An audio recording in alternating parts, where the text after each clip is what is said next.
And in the beginning of this ayah, Allah opens His statement by saying, "Ar-rijalu qawwamuna 'ala an-nisa." Men are caretakers over women. The word qawwam has several meanings. And the first of its meanings, the word qawwam means they are a source of stability for women. That's one of its first meanings. That men provide stability for women. Men are a way by which they are protected. Men protected not just physically or financially, but also emotionally protected. So they're a place of security for them. And when somebody's committed to doing something, then the verb qama is used. When they've made up their mind and they're going to do something. Meaning men are committed to the care of women. Men are charged with the responsibility to protect and care for women. Then Allah Azza wa Jal, in the use of this word, it's remarkable that this word, we have to understand that it's sacred. Because from the same letters, qaf, waw, and mim, actually one of the other names of Allah derived from this word is Allahu la ilaha illa huwa al-hayyul qayyum. Qayyum. And Allah describes Himself in the Quran as qa'iman bil qist. Qa'iman bil qist, which is from the same origin. So Allah has used a word for men that is actually, it has some of the attributes that Allah uses for Himself. So we have to understand what that means. When Allah calls Himself Al-Qayyum, He's saying He's the one, tadbir amri khalqihi. He's the one who plans things out and lays out an entire sequence of events for His creation, wa insha'ihim wa rizqihim, and to ensure that they're growing and to ensure that they're provided for. Meaning, when men become qawwam, they're doing their very best to have an actual plan for the women in their wing, in their households. Another place in the Quran, Allah describes married men as muhsinin, with a sad, not with a sin, with a sad, muhsinin. That's actually same surah. And that actually means to bring women inside of a fort. Meaning, a fort is a symbol of protection, isn't it? Once you get married, she's entered your fort. She's protected from all sides. She's protected from everything else. And a fort is self-sustained. The food is provided for, protection is provided for, shelter is provided for, everything's taken care of. And that's the idea of a muhsin. And a woman, interestingly enough, are described as muhsanat, women that are inside of the forts. Meaning they don't like to go out of the fort too. They want to stay within that fort. And they're described as someone who accepts that role that the husband is playing. Allah then says, بِمَا فَضَّلَ اللَّهُ بَعْضَهُمْ عَلَى بَعْضٍ. And this responsibility of being in charge of the care and the needs and the protection for women, this responsibility comes on account of the fact that Allah decided that some will have preference over others. Now this is important language. Allah didn't say, بِمَا فَضَّلَهُمُ اللَّهُ عَلَيْهِنَّ. He said, بِمَا فَضَّلَ اللَّهُ بَعْضَهُمْ عَلَى بَعْضٍ. Because Allah has given some preference over others. You know what that means? That means in some things men have a preference. Allah has given them an advantage over women. And in other things, Allah has given women an advantage over men. Men have to take certain responsibilities. If they're going to be the caretaker or the provider and the protector and all of those responsibilities, that's actually a privilege Allah has handed over to women. You're not responsible for any of those things. And so Allah then opens it even further and then talks to the men and says, وَبِمَا أَنفَقُوا مِنْ أَمْوَالِهِمْ. And that's because of what they have to spend from their monies. Allah in the Quran did not talk exhaustively about marriage. Like He didn't describe all the things that make a marriage work. There are very few places in the Quran where Allah gives us some insights. And basically it's like instead of describing the entire building, He mentioned a few pillars. If those pillars are not there, the building's going to collapse.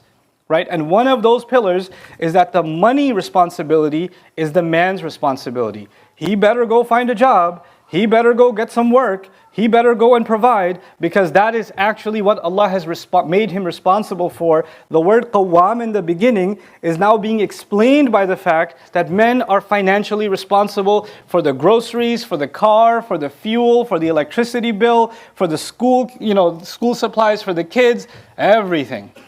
Everything. And that starts from the very beginning. When you get married, you take the responsibility of paying a mahr, a dowry, right? And some people, they love to have a high number for the dowry for their daughter. They say it's going to be 100,000 or 50,000 or 250,000 or whatever. They put this crazy number.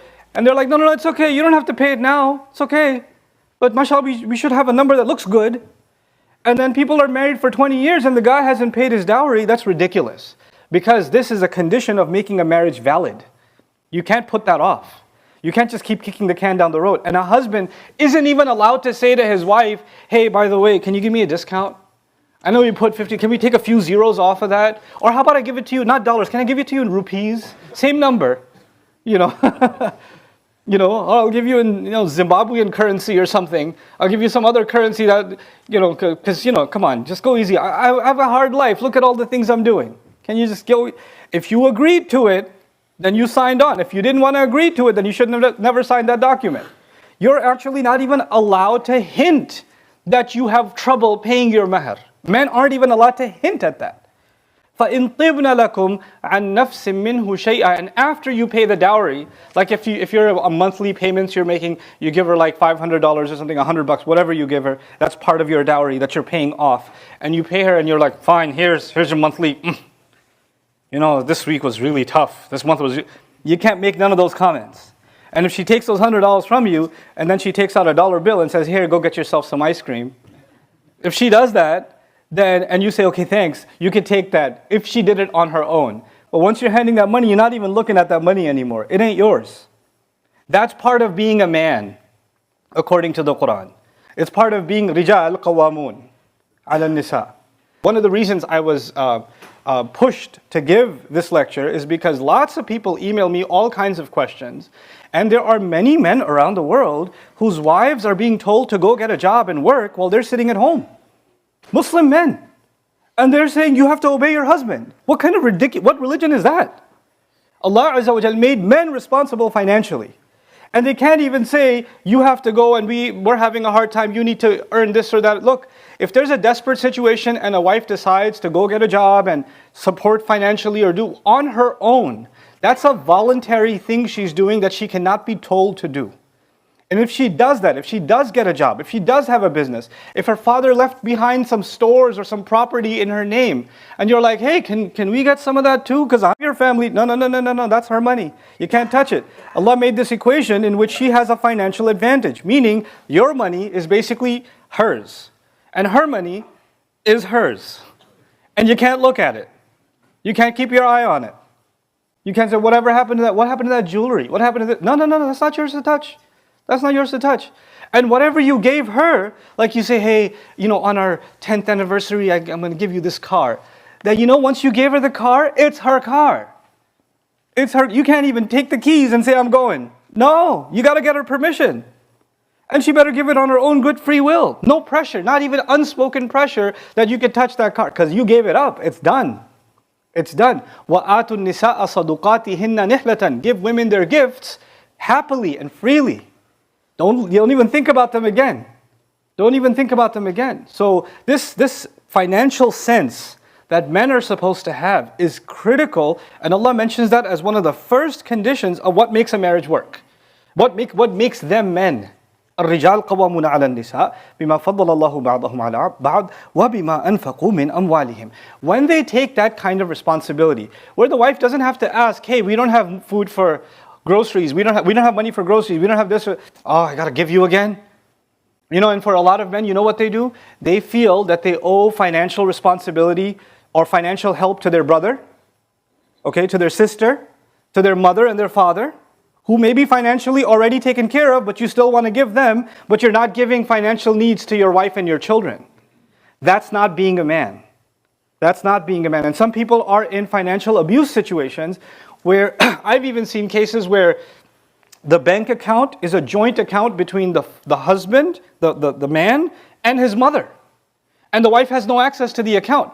What Islam did you learn? Where did you get this from? And the wife is being constantly told, by the way, that's our son. It's like, that's our property, you're just renting it. This is what the wife is being told. If you wanted to act that way, then you had no business getting married. If you wanted to financially treat the spouse this way, then you have no business being in the institution of marriage. This is the first and foremost principle. There are people who give mahr, they give marriage gifts, or even at the wedding ceremony, they give lots of presents, and then a couple of days later, the guy's family says, hey, can we have those back? We need them for our daughter's wedding. Once you give it up, you've given it up. It's done with.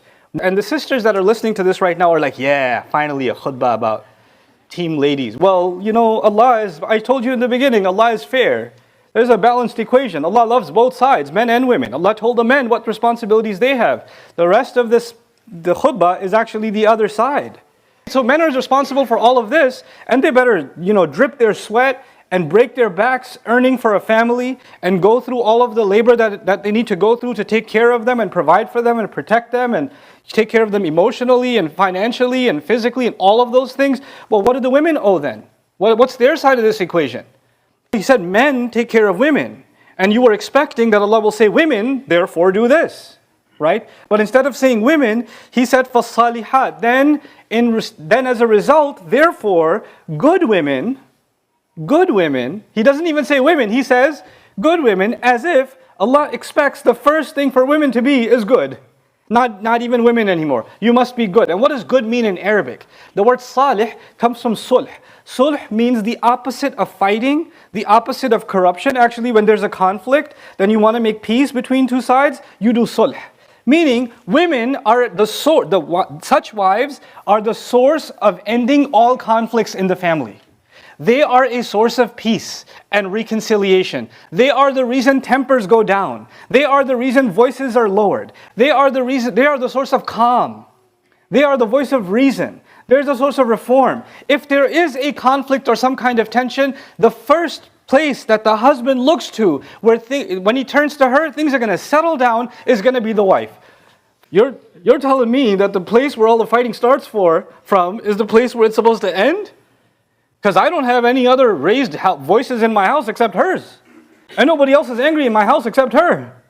So the guy is the men don't take care of their end, and women don't take care of their end. And they become a source of great tension and conflict. Allah starts by saying that they are a source of reform. They are the removal of all sorts of tension. That's the first quality.